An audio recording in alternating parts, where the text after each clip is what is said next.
Hi, I'm Dr. Steve Elias, and welcome to the veinPODCAST. Respect the elders, embrace the new, and encourage the improbable and impractical without bias.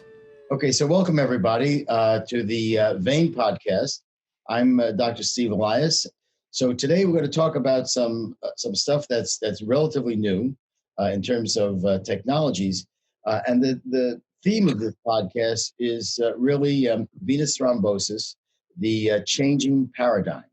Are there things that are changing in terms of our thought process and also the technologies that are available?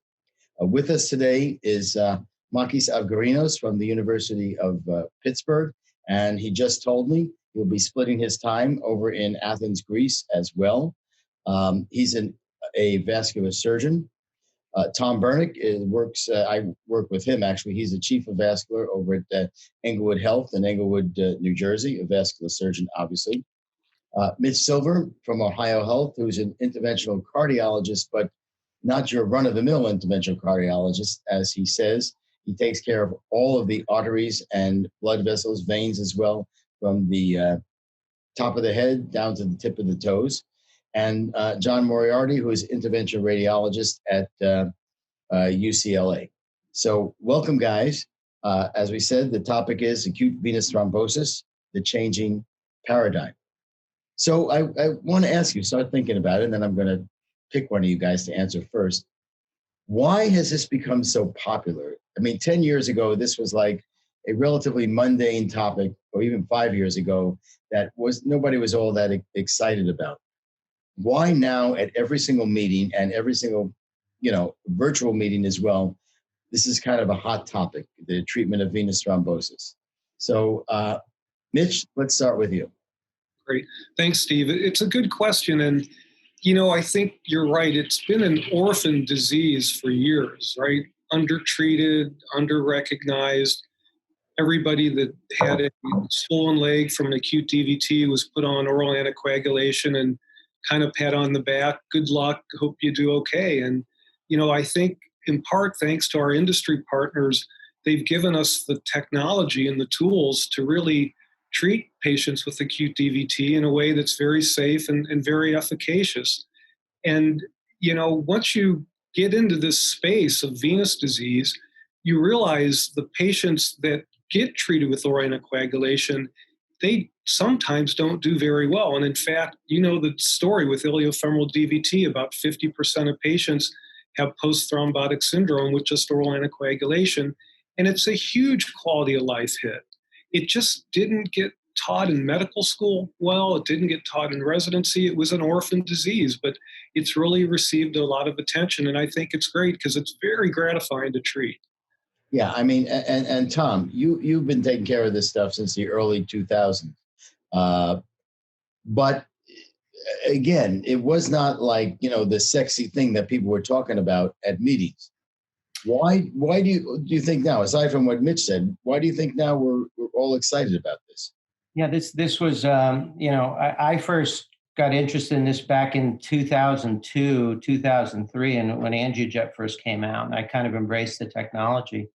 And that was always a big no-no. Conservative treatment, was basically the treatment of choice. I think it took a long time to get the word out that we're not damaging patients when we treat them, and that a lot of the treatments really are relatively safe, and technology, like Mitch said, has changed so tremendously. And, it's a prevalent disease. I mean, this isn't like aneurysms when you're trying to get into an aneurysm space. I mean, DVTs are quite common, multifactorial, and there's a lot of neat gadgetry that comes out, and that attracts a lot of different physicians, particularly now that it's all percutaneous. Many disciplines can get involved in this, and I think that's nice because it's multiple different types of expertise. You see it right here. Yeah. So John, talk to me about during your training versus now in terms of the management of DVT. What devices did you have available to you, or technologies or techniques when you were training versus what's there now? Yeah, thanks, Steve. And, I think I have a kind of an interesting path to this, because I not only have the difference between when I trained, over a decade ago to now, but also where I trained, and that I did some of my training in Europe versus some of my training here in the States. And so, what we had available off the shelf in Europe was pretty different and is pretty different now to what you have here. But I think, if you were to say kind of global sort of themes, in the kind of pre-2010 sort of era, you're really talking about lysis and balloons, with stenting to bail out the iliacs after that. And as Tom was saying, AngioJet was one of the first devices, and then Trellis came along after that. That was on the market till the kind of early 2010s. But now, if you look at what we have, you're talking about direct thrombectomy devices, aspiration thrombectomy, rheolytic thrombectomy, enhanced catheter-directed lysis, whether it's with ultrasound or with a basket technology. So it's a world apart. And then, like someone was saying, it's kind of the new sexy thing when it comes to interventional therapies. So Makis, let me taking it off on what John just said about all the things we have available. Just because we have things available, does that mean we should change the way we think about managing DVT? Just because a procedure is easy, should we? Well, that's an excellent question. And we shouldn't really get down that pathway just because we have so many fancy toys, we should be using them. But alongside with the industry coming up with these new devices, there is evidence building up. So there where we had the haziness 10 years ago, now we started having randomized trials complete, multiple series, multiple experienced people presenting their good outcomes. And on top of this, having the evolution of the devices, I think these two coming together, we better select our patients, we better select our techniques, we have better outcomes. Yeah, and that. Now, Makis, I did not share with you my next question, but you set it up really nicely. So my next question was going to be to all of you was, we were all anticipating the results of the ATTRACT trial a couple of years ago. Did the ATTRACT trial tell us anything that we didn't already know, those of us taking care of acute, venous thrombosis? John? I think it was one of the more interesting times to be in the room when something is delivered. I was there when Suresh Vedantam kind of released the results, and you heard everyone just go, "Oh God," And I think it was that the hope had been that this would be somehow change what everyone already knew, that we should not be treating every DVT that walks into the ER. But the hope had been that we would find real benefit to veinPOP disease. So to kind of get back to your question, did it reinforce what we already thought? Yeah. It told us that, everyone with a popliteal DVT does not require an intervention. Did it, taper the edges on where we are intervening? I think it did as well. And so that, it's changed some practice probably for the better. I mean, I hope so. I was there also at that when he kind of presented everything, and it was, everyone was sitting on the edge of their seat. I agree with you. But I think the people who were doing everything right, so to speak, who were thoughtful, it just reinforced. But I'm hoping it changed the ideas of those people who were doing a lot of stuff, that maybe those of us here don't think was the right thing to do, to intervene on these people and stuff. Mm-hmm. Mitch, what are your thoughts about what the ATTRACT trial taught us, and as to take off on what John said, taught those people who maybe just DVT, I'm getting rid of the thrombus? It's a great question. I have a different spin on it. To me, it was a negative trial, right? And it was a big deal. New England Journal of Medicine, 2017. And basically the conclusion is that venous intervention didn't work. And by the way, there was a trend towards more bleeding.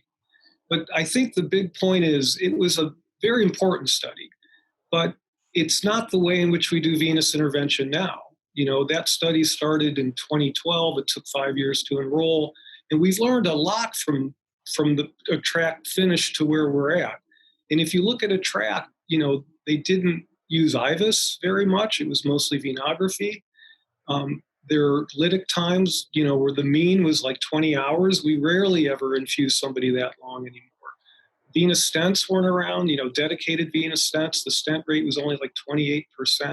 So it was a great study, but I think it shouldn't have turned people off from it. But the big thing was the sweet spot were the iliofemoral patients. Tony Camarota showed that in that subgroup, if the Volulta was 10 or greater, there was a signal of benefit in the iliofemoral. So the thing we learned, and that's pretty much our practice, is the patients with the sicker leg, the iliofemoral DVT with high Volulta scores, stand the most to benefit. But now we fast forward to what we've got. We've got these wonderful thrombectomy devices. We use intravascular ultrasound. We've learned a lot about iliac vein compression. We have dedicated venous stents. I think we can do better than ATTRACT, and we will. I'm confident of it.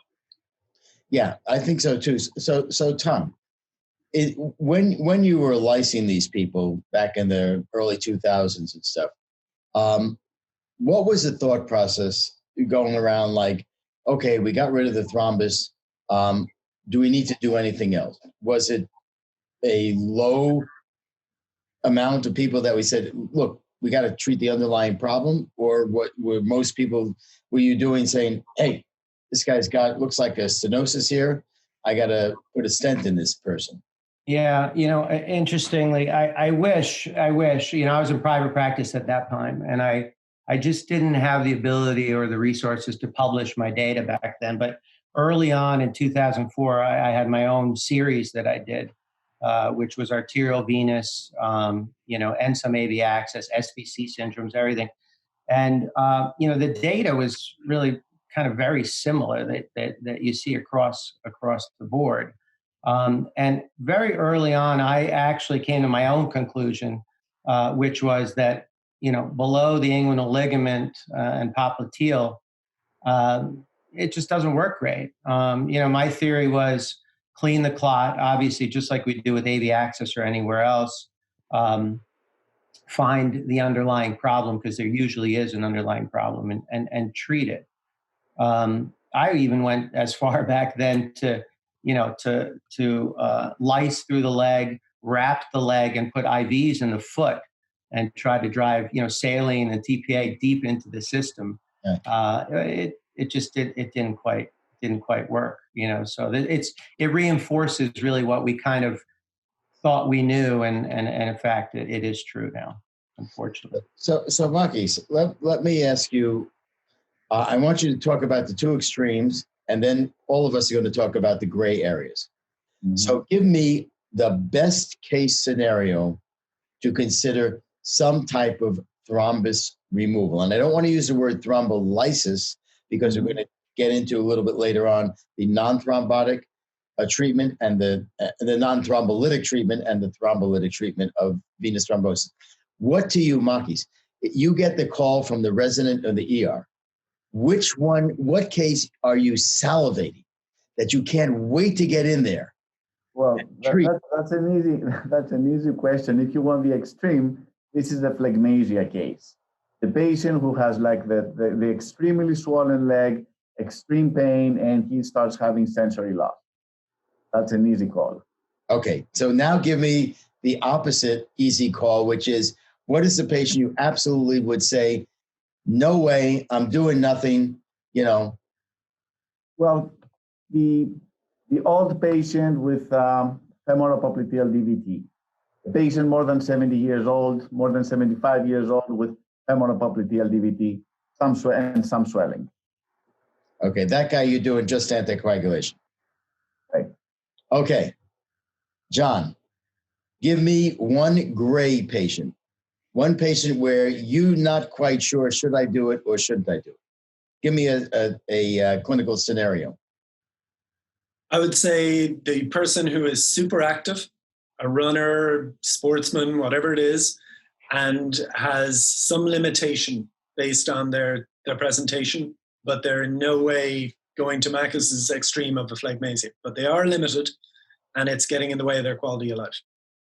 All right, so that's a gray area. You're not sure yes or no. All right, we're going to get back to those gray areas. So, Mitch, give me another gray area. I agree with John. We see maybe 6 or 10 young athletic patients a year that just have a femoral popliteal DVT, and they usually do well with anticoagulation, but maybe 30% don't. And to them, being active, and maybe I had a college volleyball player several months ago, she did not want any risk of post-thrombotic syndrome. And they're young, and their risk of thrombectomy and adjunctive lysis is so low. In that population, I think maybe it's okay to be more aggressive. In the younger athlete, that their leg function's really important to them. All right, so now you walked yourself into the swamp. Sure. Okay, you're in the quicksand now. Okay, Mitch? Here you go. You, Mitch, who before we started this recording of this podcast, you said you really like biking. You enjoy it, and you do it, not just for la-di-da, but you do it for exercise. Mitch, if you had a femoral popliteal DVT, what would you suggest? You're an active guy. I don't care about your age. Absolutely. It's a great question. I think I'd take a hard look at the duplex, and if my whole femoral vein was socked in and there was no flow, with these pure thrombectomy devices, I think the risk of the procedure certainly isn't nil, but it's very low. I might have one of my partners take it out. If I was really socked in from the proximal femoral all the way through the popliteal. Because again, it's a little bit of a roll of the dice. Is Elias for 3 months really going to resolve it? Yeah. And once it gets old and organized, it doesn't respond well to much therapy. So I might let one of my partners do it if I'm really socked in with just a femoral popliteal DVT. Would you let Tom or Makis or John also do it to you? Absolutely. That's why they're on the podcast. But I wouldn't want a thrombolytic. Yeah, no, and we're going to keep all these thoughts because we're going to get into that in the next question or two. Tom, give me another gray area, if there is any that you can think of. Oh, absolutely. Yeah. I mean, anything, for me, anything below the inguinal ligament, femoral on or off limits. I mean, if it extends down into the so-called superficial femoral in the thigh, I think that the results just aren't what you want. Everything else for me is a go. Any iliofemorals, cables, obviously. So, Makis? To make things a little more gray. Go ahead. My hair is as gray as it can be, and whatever hair Mitch has is also gray. So go ahead. We are talking about jumping on an intervention, but I can challenge you, telling you, if you sit on anticoagulation with the femoral popliteal DVT for 48 hours and your swelling has gone down and you walk around without a problem, would you still want this thrombectomy procedure? Go for a bike ride. A very good chance that your symptoms will go completely away if you do anticoagulation within 48 hours. Right. And, there's a lot of practitioners that practice just that way. They put patients on full dose Lovenox for 7 to 10 days, see them back in the office. If they're still symptomatic, then it may be more appropriate to do it. I think that's not a bad option. And patients that we're on the fence with, we sometimes put on just Lovenox, see them a week, 10 days later. If they're still symptomatic, go in and do it. And Steve will get into the devices, but some of these devices do pretty well with more, the classic teaching is 14 days or greater, things don't respond well, but I don't think that's the case anymore. Yeah. So John, is your practice someone, not a phlegmasia patient, but someone who has some swelling, some pain, and everything? They have a iliofemoral DVT, and they're that questionable. They're a little bit older. They have some comorbidities. You're a little concerned. Do you give them a trial of anticoagulation first and then see them back? We do. And it's changed over the last while. So it used to be that that's the sort of patient who probably would have been admitted to our hospital. And then we may or may not have done a procedure during that admission. But now they are all kicked out of the ER.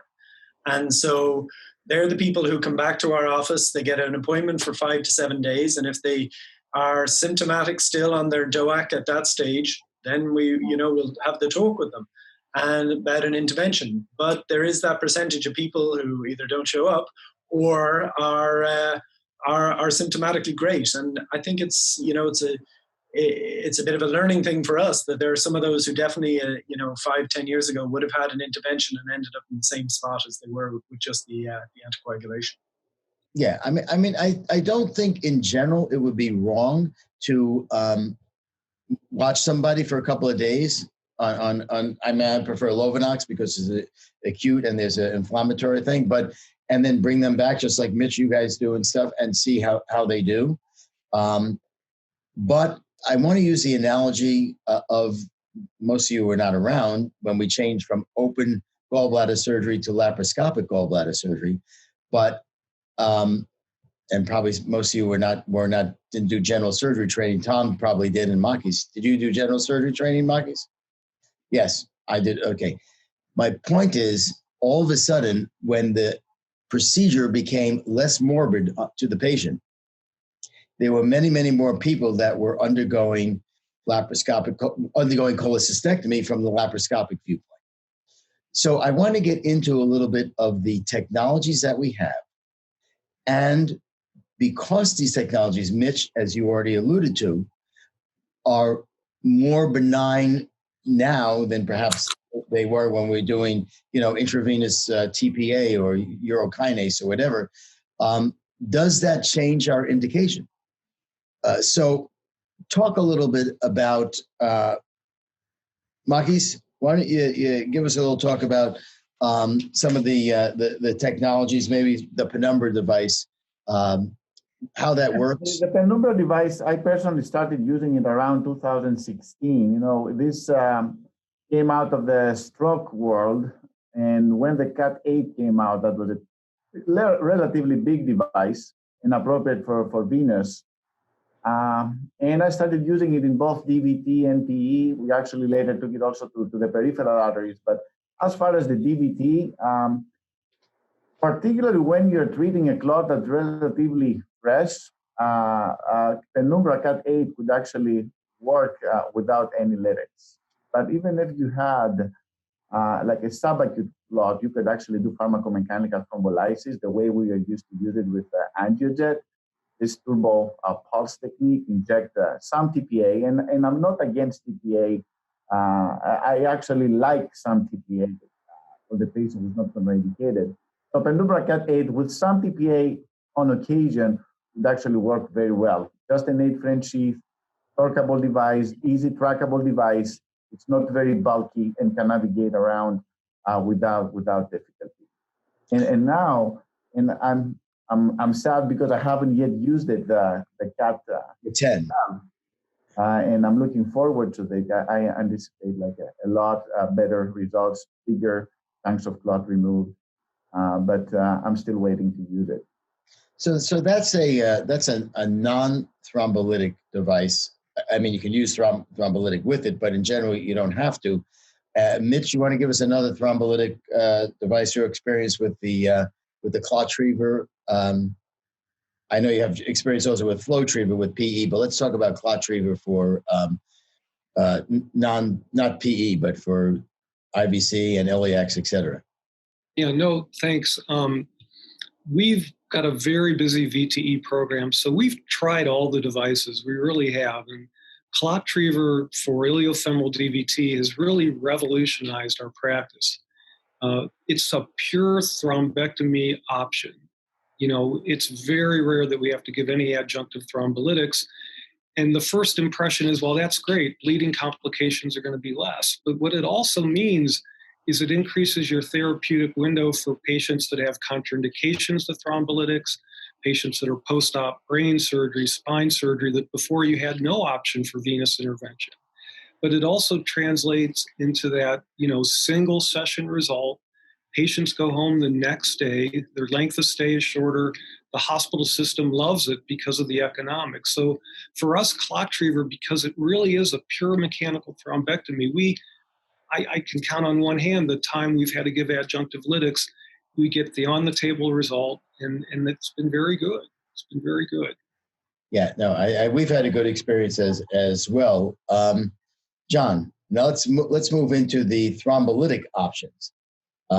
You've had experience with what do you call it, with thrombolytics and stuff. Yeah. So,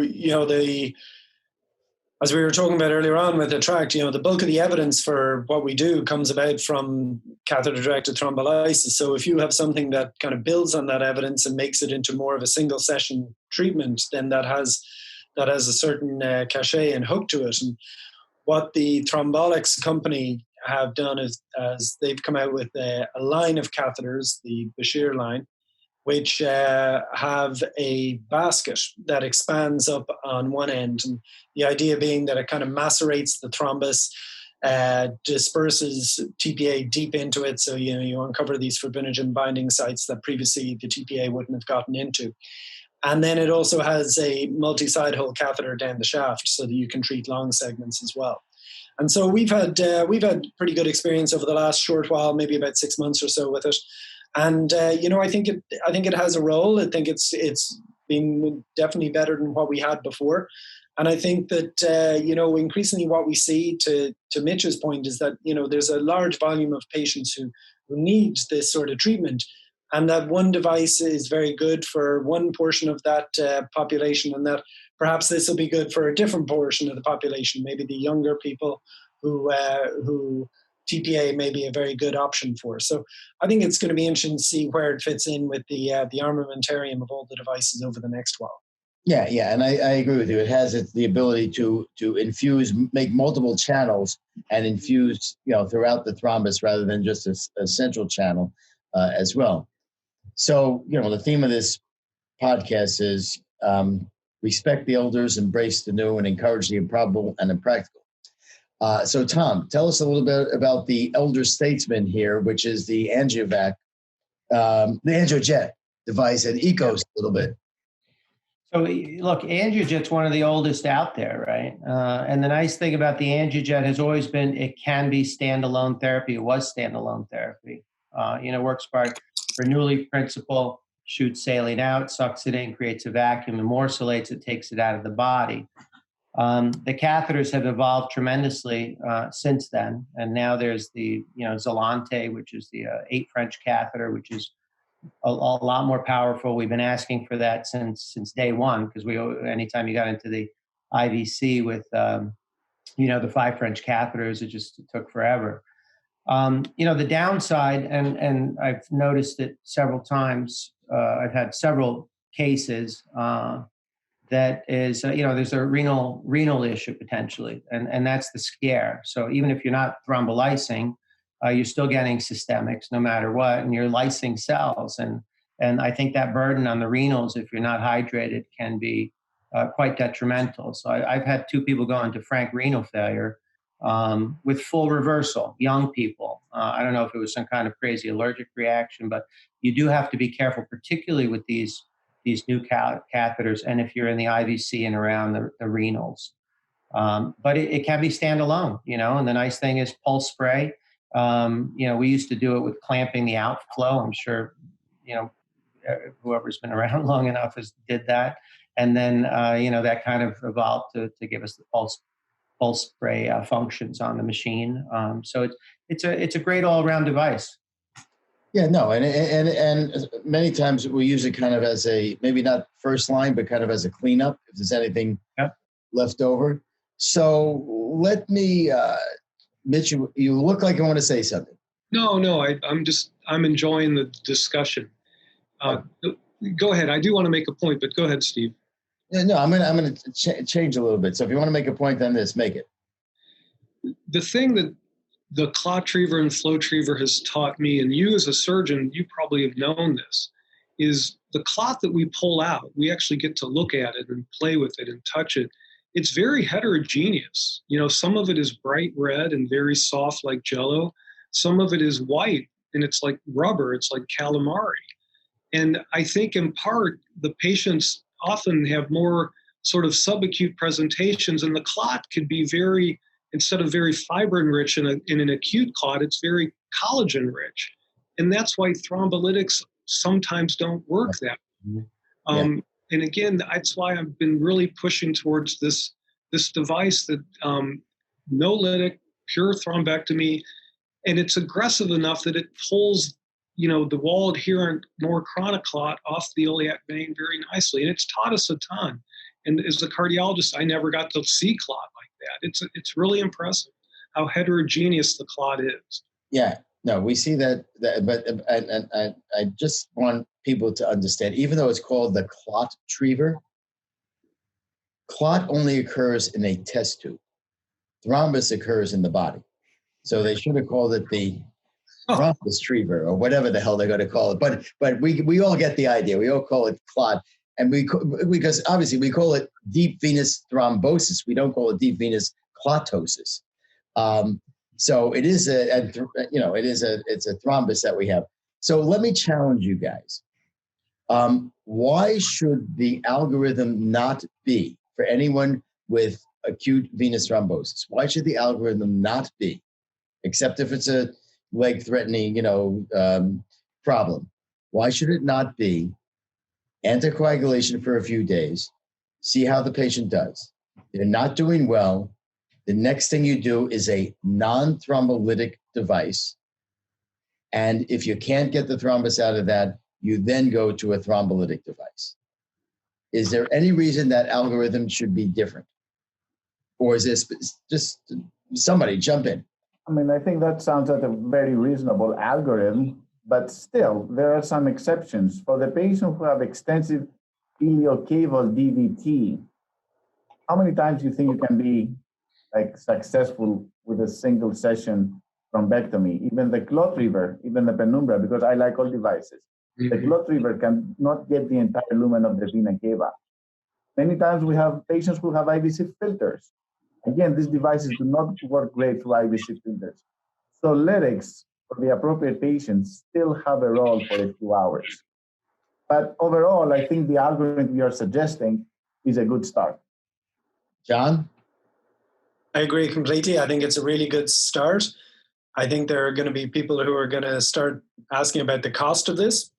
But, as someone who kind of believes in the technologies we have and in the results that we've seen in the patients that we've treated, I think it's worthwhile in almost all cases. Tom, what do you think? I think we're leaning in that direction. We talk about in conference often. I think that's very, very reasonable. I do think that the ultimate is going to be a combination therapy. I don't think that one is alone always is going to be enough. And I think a cleanup agent of some sort usually helps, because the vessels, no matter how good they look, or they definitely have some fibrin attached, and that's thrombogenic. So if you can clean it up, I think that's going to be, the answer in the long run. Mitch? Steve, I'm going to be a little more aggressive and say that in the iliofemoral population, when we do intravascular ultrasound, probably about 2/3 of patients have some anatomic issue in addition to the thrombus. And that's why, 40-50% have post-thrombotic syndrome with just anticoagulation, because you haven't dealt with the outflow issue. So the iliofemorals, if they have a good functional capacity, they're not 90 years old. Maybe we even do 90-year-olds. I shouldn't say that. But the point is, we investigate the majority of them. And part of that investigation is intravascular ultrasound. And, about 2/3 of patients, we see significant iliac vein compression, and we fix it. We need to have more prospective studies on that approach. The more aggressive approach. We need to redo the ATTRACT trial with sort of 20/20 venous intervention and see. So our center leads to being probably a little more aggressive with iliofemorals. Yeah, and I do think, and that actually was my next question. Should anybody be doing this and not be using an IVUS before they say we're done? In my opinion, no. If you're going to do venous intervention, and it's an iliofemoral DVT, you have to do intravascular ultrasound. Venography, and we know that, Raju's published that a few times, underestimates disease. You look at the video trial. It changed the therapy in 50% of patients. Yes. Makis? Well, to challenge this a little bit for the sake of the discussion, actually from UCLA, Joint of Vascular Surgeons published it, and another publication from Anil Hingorani in New York, they believe that 2/3 of patients you can get away without IVUS. Just because it is obvious there is a lesion, you stent it. If you follow a liberal stenting algorithm, you can get away most of the time. I'm personally an IVUS user, but there are many people out there still not convinced, and they have good outcomes. If you keep placing the stent, no matter what, you may not need the IVUS. Yeah, Tom? Steve and I have had these conversations forever. And look, I just happen to be old school. I'm turning the corner with IVUS. We use it. I think when it's necessary. I do not use it on all of my cases. I kind of go with just my, experience, with my experience over time. We've had good results. We're real aggressive. And, I think that's probably the future, but I do not use it on all my cases. So the two last things I want to talk about. Are we still missing a lot of patients because we have the DOACs and because ER physicians and primary care physicians don't feel this is a life or leg threatening problem, and these people just anticoagulation, nobody follows them, and then we see them a couple of years later? Are we still at that point? Anybody? 100%. I'll tell you, Steve, how I think I know this is because so many of them are finding us through Facebook groups and patient portals and disability groups and everything like that. So these are people who are not coming to us from the conventional kind of referral patterns, but rather searching out treatment themselves because they feel that they're being left behind a bit. Right.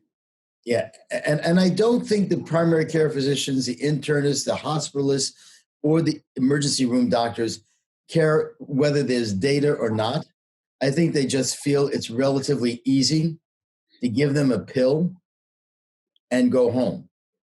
And it's a shame. There's so many people, because we have so many more devices, which we have just elucidated, that can safely take care of these people.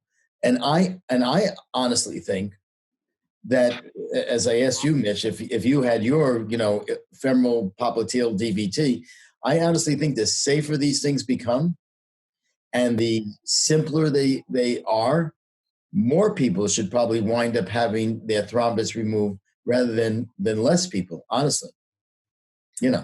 Steve, I agree. I think it's a shame in the year 2020 that care is still so fragmented, hospital to hospital. I mean, sometimes they don't even think about the diagnosis of DVT, but then they get the duplex, it's an iliofemoral DVT, and they don't get a consult. They don't get the doc involved that really understands the disease. Sometimes they get a vascular doc and they don't do the right thing, and I think DVT is something that could be very much put into a care pathway.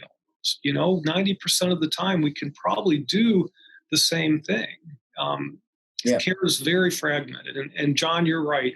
We see a lot of people months to years later that have chronically swollen legs, and that window of opportunity was lost because they got undertreated.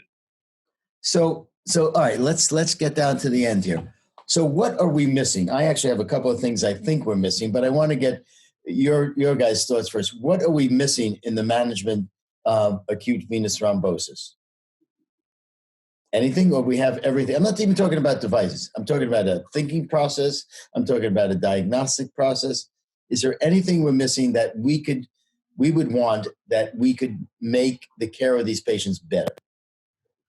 And if you guys don't have it, from your last comment, we are missing awareness and the education of the public and the community physicians, so that there is an appropriate referral pattern to the large institutions where appropriate expertise exists for the better care of these patients.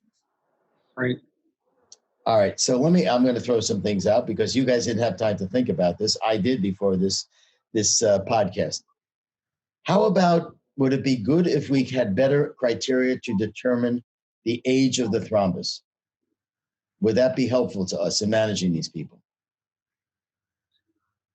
It would be helpful, but I don't think it's solving the problem that Makis was talking about, is just awareness, right? People making the diagnosis, and then when the anatomy is such, iliofemoral, high risk, getting it to the right doctor. The care is still too fragmented.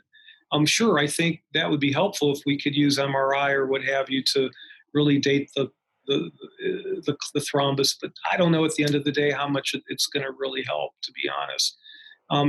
My last comment about a track, though, the unintended consequence was the primary care base looked at that as a negative study. Yeah. And we did see a drop in referrals, and my friends across the country did also. So we got to educate them that, the technology post-attract is much better. Right. So John, what should be our endpoints when, not even if we're doing a trial, what is our endpoint when we're treating a patient? What are we going to say, hey, we did a good job here, we helped the patient? What do you think the endpoint should be? I think you're talking two main things, right? There's the technical endpoint. And on the technical endpoint, you really got to get almost all the clot out. And when I say almost all, you want to get 99 to 100%, because there's nothing more thrombogenic and cholinogenic within the vessel than residual clot. So whatever we're using, we want to get a really, really good result with it. And then from the patient's point of view, they don't really care about that. What they care about is their quality of life. In other words, you want to have a good metric for their leg pain, swelling, and walking metrics. Yeah. I mean, to me, that's, yes, we need to remove the thrombus. A lot of studies have shown the more residual thrombus, the less the patients don't do as well, and they have a higher rate of rethrombosis. But I think the quality of life is really the main thing.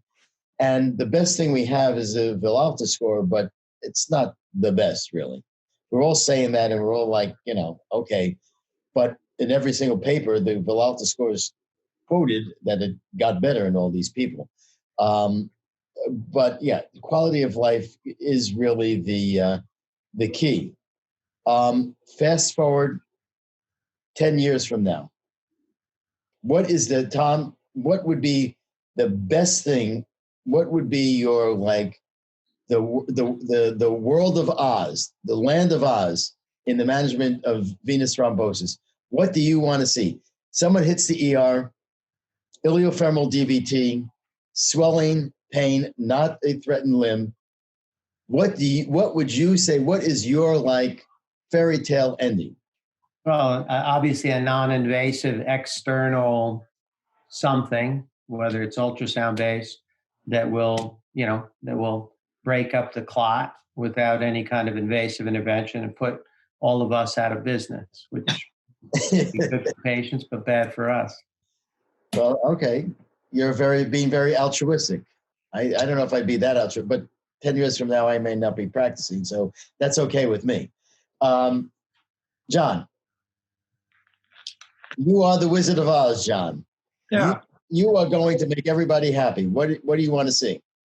I think I'd want two things. The first is, before this happens, I want someone really famous to get this and get it bad. And I want to see a lot of publicity about how bad it is and how great they would have done if they'd have got seen and treated early. And then when 10 years from now, the people who know this person come in to see us, I want a device that is low profile. So ideally one that's easy to put through the popliteal, that is a mixture, I think, of removing the thrombus directly by whatever mechanism that is, and dissolving any residual thrombus. And potentially one that also resculpts the vessel so that our stent numbers are perhaps not as high as they need to be right now. Very interesting. You probably have them 2 years, not 10. Makis, and Mitch, you're the last guy, so start thinking. Follow John's thoughts. I want this small profile device that gets in through a tibial vein around the ankle. It has a IVUS eye. It can thrombectomize, and it can also throw lytics through. Yep. Mitch? Like that. I like that. Steve, we always have room for improvement. I think device size right now is on the large size. ClotTriever's 13 or 16 French in the popliteal, but we're almost, in our practice, we're almost at nirvana. We have a pure thrombectomy device. We IVUS. I'm telling you, most of the clot is gone. If there's compression, we put a dedicated venous stent, give them Lovenox on the table, they go upstairs, and uniformly they go home the next day. So compared to what we were doing 15, 20 years ago, we've landed. We're in a good place now. The device sizes could be smaller. All right. But I kind of like Tom's idea too. If we can do it all from the outside and put us out of business, that's the only negative part of it. But I agree with you. I think we've shown there's a lot of really good options that have occurred in the last couple of years. And I do think if we get a little better data, we're going to be a little more liberal than we are now in getting out this thrombus with people, because we do have young active people who develop it, and even older active people, as well as all the routine stuff. I want to thank you guys. Great discussion, and we will see what happens. Whose predictions come true? So thank you all. Thank you very much. Thanks for having us. Thanks. Good night, everybody. Good job. Really good job. We hope you enjoyed today's veinPODCAST in association with Radcliffe Vascular.